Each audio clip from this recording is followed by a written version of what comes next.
अच्छा मैं कह रहा हूँ इसलिए आपको बंद करना है, कोई भी कहे, लेकिन ये बात तो सदगुरु कभी नहीं कहा। और सबको याद है ना, कक्षा 3 से हम पढ़ते आए हैं कबीर वाणी को, कक्षा 3 और 4 से पढ़ते आए हैं और सबको याद है।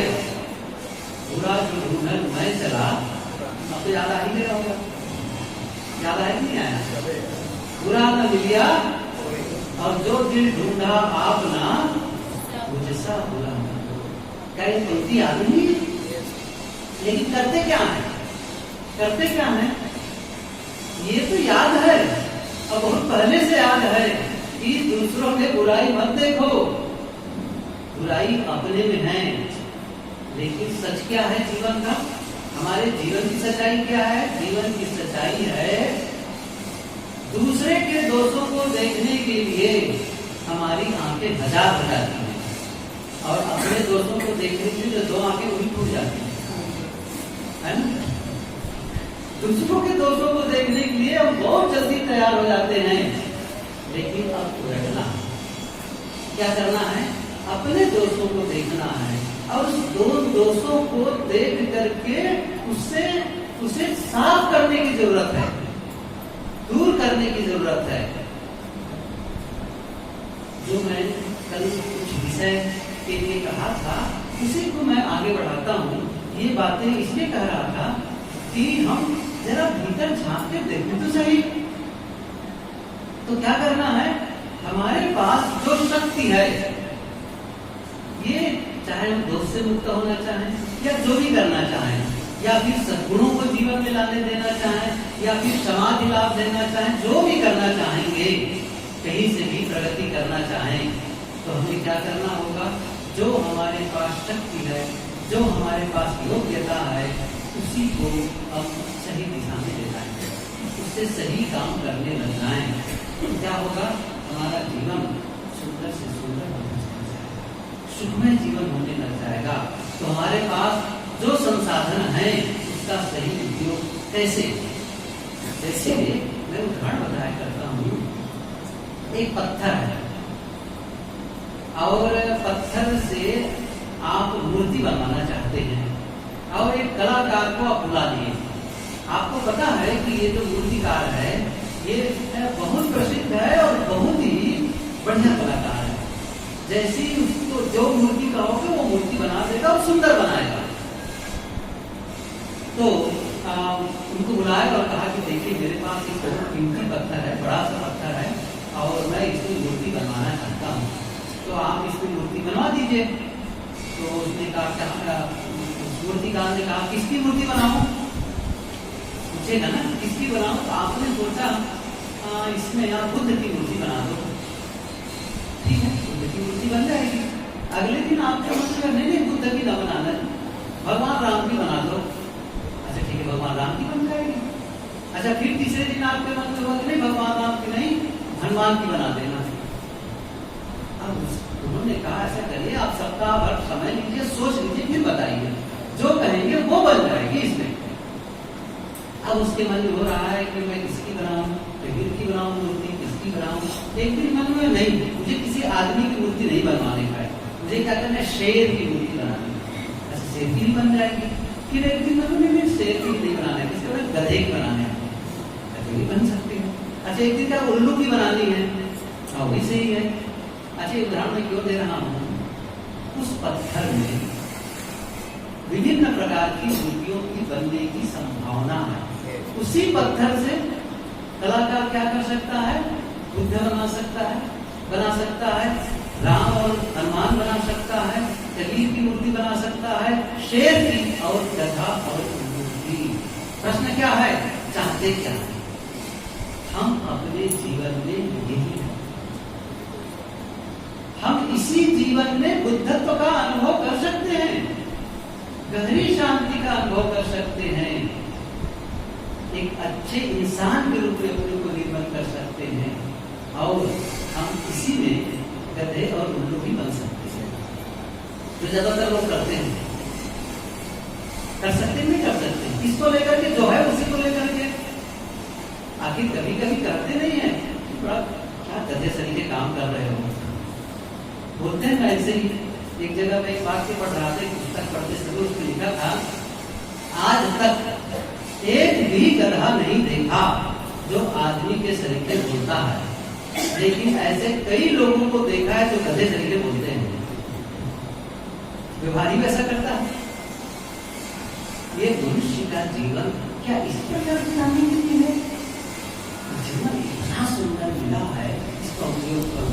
तो बात यहाँ पर थी, जैसे जब भी कोई मूर्तिकार मूर्ति बनाने आएगा तो क्या करता है? तो देखें, अभी अभी कुछ दिन पहले एक पुस्तक पढ़ रहा था, एक आदमी बुद्ध की मूर्ति बनाया और इतना सुंदर मूर्ति, ऐसा लगा जैसे वो मूर्ति गोल देगी पत्थर की। तो कलाकार से पूछा गया, मुझे बताओ कि आपने इतनी सुंदर मूर्ति कैसे बनाई? उसने कहा, मैं इस पत्थर में बुद्ध को देखा और क्या किया, उन पत्थरों को काट काट कर अलग कर दिया जो बुद्ध को ढका हुआ था, ढके हुए थे। कभी मूर्तिकार को देखो, वो मूर्ति बनाता नहीं है, सच कहो तो वो क्या करता है, डिस्कवर करता है, अर्थात अनावरण, जो ऊपर से ऐसे पत्थर के अंश जो उस मूर्ति को ढके हुए हैं, जो अनावश्यक है मूर्ति के लिए, उसको वो काट काट के निकाल देता है। ऐसा नहीं कि अलग से उसमें चेहरा लाया, अलग से काम लाया, अलग से काम नहीं, जो उसको ढका है उन्हीं अंशों को काट काट के निकाल दिया। आपके भीतर परमात्मा है, आपके भीतर शांति है। वो जो अतिरिक्त है ना, अनावश्यक और गलतियां है ना, उसको निकाल दो, उसकी छटाई कर दो और वो प्रकट हो जाएगा, सत्य प्रकट हो जाएगा।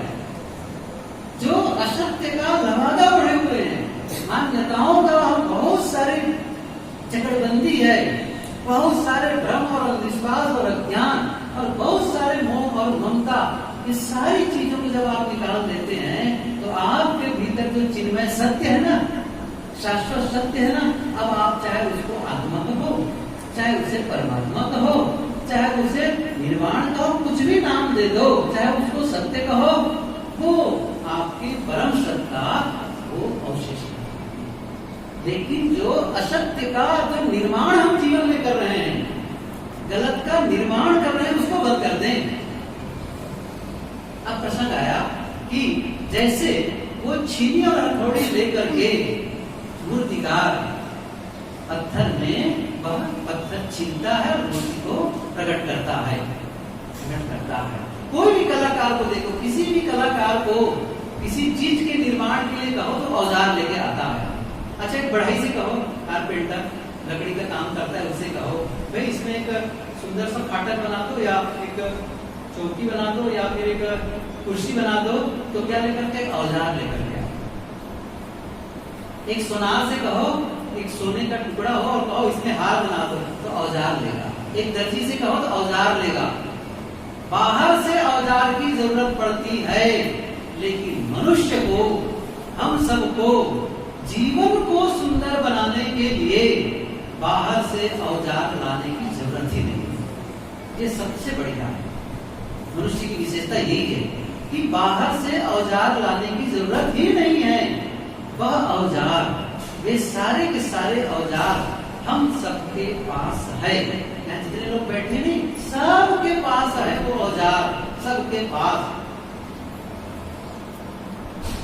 जो औजार बुद्ध के पास, जो औजार कबीर के पास, राम और कृष्ण, ईसा और मोहम्मद के पास, वही औजार हम सब लेकर के बैठे हैं।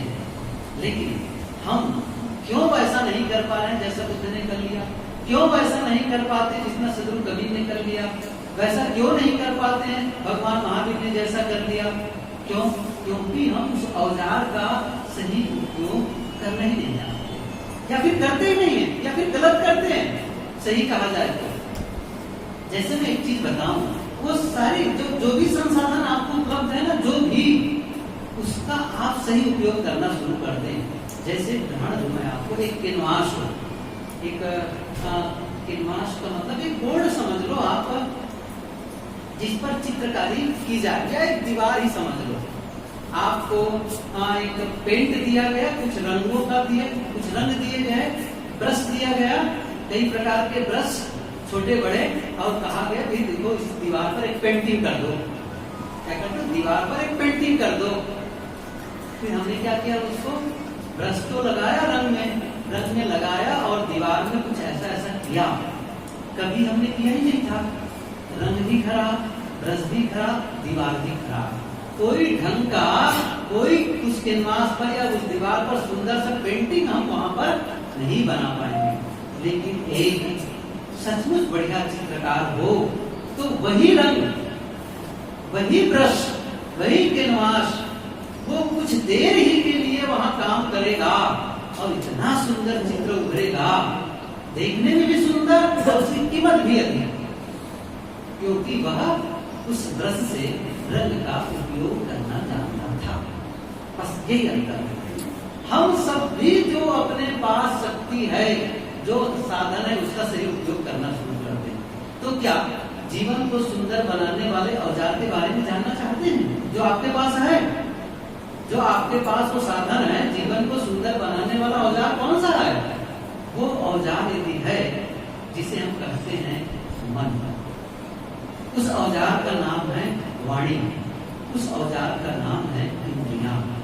मेरा मतलब है मन से सोचना, वाणी से बोलना और इंद्रियों से काम करना, यही जीवन निर्माण हम करते रहते हैं। सोचते हैं, बोलते हैं, करते हैं। इसी से आप जीवन को अच्छा बनाते हैं या फिर इसी से जीवन को खराब बनाते हैं। बस मैंने अभी कुछ देर पहले प्रश्न किया था, हम जीवन को अच्छा जी रहे हैं या अच्छा नहीं जी रहे हैं। ये मैंने प्रश्न किया था, जब तो नहीं आया था, लेकिन ये कैसे जानते हैं? लेकिन मैंने कहा था भाई हमको पता ही नहीं इसके बारे में, कैसे जाने का अच्छा जीवन जी रहे हैं। मैं उसका उत्तर बड़ा सरल है। उसका कैसे जानना है कि जीवन को अच्छा जी रहे हैं या जीवन को अच्छा नहीं जी रहे हैं, इसको जानने का एक पैमाना है, एक स्केल है, एक तरीका है। वो तरीका क्या है? जीवन में आने वाले परिणाम, रिजल्ट। जैसे एक विद्यार्थी पूरा साल पढ़ाई किया और उसके बाद जब परीक्षा के बाद जब रिजल्ट आया, फेल हो गया। फिर उससे पूछा गया, बेटा फेल कैसे हो गए? क्या कहता है? अरे मैंने बहुत मेहनत की थी, बहुत लगन से पढ़ाई की थी और मैंने एग्जाम भी बहुत अच्छे दिए, बढ़िया से लिखा था। तो क्या कहा जाएगा? ये मत बताओ कैसे पढ़ाई की थी। क्यों? तुम्हारा रिजल्ट नहीं बता रहा है ना। जो रिजल्ट नहीं बता रहा है, सचमुच कैसे पढ़ाई की? ऐसे ही हमारे जीवन का रिजल्ट बता रहा है कि मैं अच्छा जी रहा हूं कि अच्छा नहीं जी रहा हूं। कोई ये कहता है मैं तो बहुत सत्संग करता हूं, बहुत ध्यान चिंतन करता हूं, बहुत मैं दान दक्षिणा करता हूं। अच्छा, जीवन में रिजल्ट आ रहा है कि नहीं आ रहा है? ऐसी चीजें देखो। क्या चित्त की दशा में अभी भी कलमश है? अभी भी अंदर में राग और द्वेष के विचार आते हैं, घृणा और नफरत के विचार आते हैं? क्या आते हैं? या प्रेम और मैत्री के विचार आते हैं? क्षमा का भाव जगता है कि बदले का भाव जगता है? हम तो जीने में इतने व्यस्त हो गए हैं कि कैसे जीना है इसका ख्याल ही नहीं है, जबकि सब कुछ पर्याप्त है। ऐसा नहीं है कि कल हमको रोटी कहाँ से मिलेगी इसकी चिंता है, चलो व्यवस्था कर ही ली है। ये भी चिंता नहीं कि हमको कपड़े कहाँ से मिलेंगे, रहने की जगह तो है नहीं है, क्या करें। ये है एक सचमुच जो बुनियादी चीजें हैं, इसकी आवश्यकताओं की पूर्ति होनी चाहिए। हर आदमी जब तक उसको पेट भर भोजन न मिले, कपड़े न मिले और रहने की जगह न मिले और उसको कोई आत्मा और परमात्मा की बातें कही जाए, उनको समझ में नहीं आएगा। इसलिए पेट भर भोजन तो चाहिए ही, कपड़े चाहिए ही, रहने की जगह चाहिए ही, ठीक है। लेकिन ये सब हो गया तब आप तो कम से कम अपने लिए काम करना शुरू कर दें। नहीं किया जा रहा है। तो जीवन में रोज रोज जो परिणाम आ रहा है ना, उसको देख लें और फिर उस परिणाम के अनुसार अपने में परिवर्तन लाए। जो भी आता है ना जीवन में, वो हर समय देखो कुछ होने का परिणाम एक नियम है, कुछ होने से कुछ होता है। इसको कहते हैं कारण और कार्य का परिणाम, कारण और परिणाम, या कहते हैं बोने और काटने का नियम। अलग अलग ढंग से है। बोने और काटने का नियम, अर्थात जो आप बोते हैं उसी की फसल काटते हैं, इसका नियम है। इसका मतलब है कोई तो मेरे से पहले गड़बड़ी हुई है तब तो ये गलत रिजल्ट आया है मेरे जीवन में, कुछ तो हुआ है, तो क्या करना है, रिजल्ट का गलत आया, अब मैं क्या चाहता हूँ नहीं अब सही रिजल्ट आए, अब सही रिजल्ट आए तो क्या करना पड़ेगा। जैसे बड़ा सरल उदाहरण का, बहुत सारे किसान भाई लोग बैठे, मैं उन्हीं को उदाहरण लेकर जाना चाहता हूँ।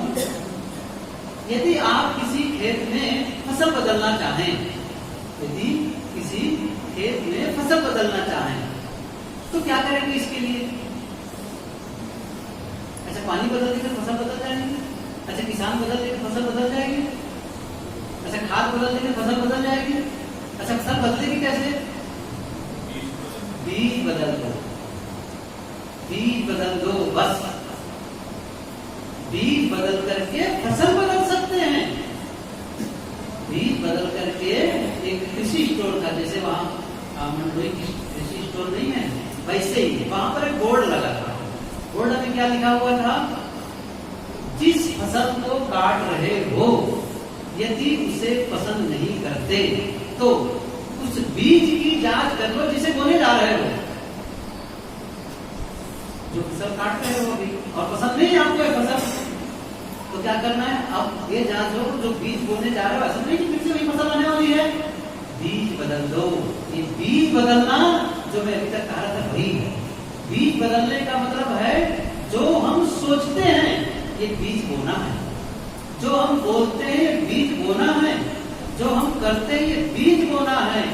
और जीवन में जो परिणाम आता है ना, जो हम अनुभव करते, परिणाम मतलब जो अनुभव रोज रोज करते हैं, ये उसी की फसल है, ये उसकी फसल है। और वो कोई ऐसा नहीं है कि अचानक आया है वो, या किसी दूसरे ने, जैसे बारिश हो रही है या धूप हो रही है सबके लिए है, ऐसा नहीं है कि वो कोई ऊपर से दे रहा है आपको दुख, कोई दे रहा है अशांति, कोई दे रहा है पीड़ा, कोई भेज रहा है बीमारी आपके लिए, कोई लड़ाई भेज रहा हो, ऐसा नहीं है। ये जो कुछ आ रहा है आपके द्वारा आ रहा है, आपने ऐसा कुछ किया है, ऐसा बीज बोया है, ऐसा सोचा है, ऐसा बोला है, वही रिजल्ट आ रहा है। तो क्या करना है, वही बदलना है, वही बदलना है। जिसके बारे में अभी तक कह रहा था, जो आप सोचते हैं, जो आप बोलते हैं, जो आप करते हैं, उसमें परिवर्तन ला दो। अर्थात परिवर्तन लाने का मतलब है, माताएं बैठी हैं चारों,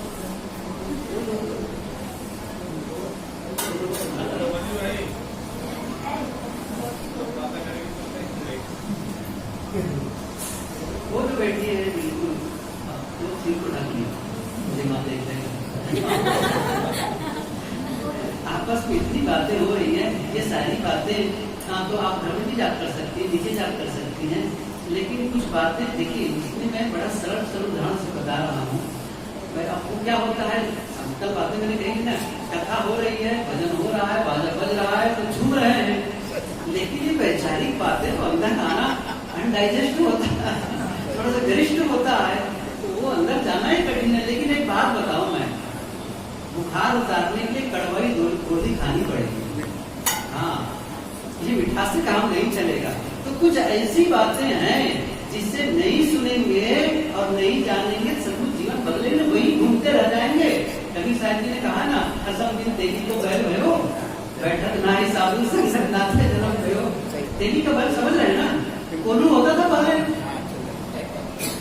आजकल के बच्चों को समझाना ही कठिन है, क्योंकि देखे नहीं कभी उसको, देखे नहीं उसको कैसे क्या होता है कोल्हू। मैंने कहा है केवल देखो कभी कोल्हू के, कोल्हू क्या होता है, कभी वो बैल को ऐसा घूमते हुए तो देखा नहीं है। तो कोल्हू को बैल कभी साहब के समय कोई था नहीं, मैं तो देखा छोटा था तब भी देखा था उसको। तो कोल्हू एक किसान कोल्हू के बैल को जब कोल्हू में नाद देता था तब वो शुरू करता था चलना और शाम तक चलता था, सुबह से शाम तक चलता था। पहुंचता कहाँ था, वही जहाँ से चलना शुरू किया है। यदि उसको सीधे भी सुबह चलाते और शाम तक तो मेरे ख्याल से ब्यावर पहुंच जाता वो, है ना, शाम तक चलता, सुबह से आराम से पहुंच जाता ब्यावरा वो। लेकिन वो भाई कोल्हू वाला जहां से चलना शुरू किया और वहीं वो वापस मिला। बस यही बात है। जब से हमने जीवन की शुरुआत की और जीवन के अंत में कहा वही कबीर साहब ने कहा ना, जहां से उपजे तहां समाने छूट गए सब कभी। कहां से आए? गर्भ से। अच्छा कहाँ गए? गर्भ में, वहीं नहीं रह गए, कोई गति प्रगति नहीं हुई। ऐसा जीवन है और फिर भी हमें पता ही नहीं कि हमें कैसे जीवन जीना चाहिए। नहीं, बदलाव करना, चेंज करना। और मैंने कहा ना, इसके लिए कहीं अलग जाने की जरूरत नहीं है। आप जहां हैं वहीं हैं। क्या आप अपने विचारों में बदलाव नहीं कर सकते हैं? क्या अपने शब्दों में बदलाव नहीं कर सकते हैं? क्या अपने कर्मों में बदलाव नहीं कर सकते हैं? कर सकते हैं। और इतना सरल है, जैसे मैं बहुत ही सरल ढंग से बताऊंगा, बहुत ही सरल ढंग से बताना चाहता हूँ। देखो मेरे पास ये 2 हाथ हैं। मैं समझता हूँ सबके पास होना चाहिए 2 हाथ। जिसके पास नहीं है जरा उठाए हाथ। अच्छा है सबके पास है। तो मेरी और देखो, ये 2 हाथ है ना, देख रहे हैं ना। अब इससे देखिए, इसका 2 ढंग बताता हूं मैं, कैसे हम संसाधन का सदुपयोग करते हैं और कैसे इसका दुरुपयोग करते हैं। गुरुदेव जी कहा करते थे, कोई भी शक्ति न अपने आप में वरदान है, न अपने आप में अभिशाप है।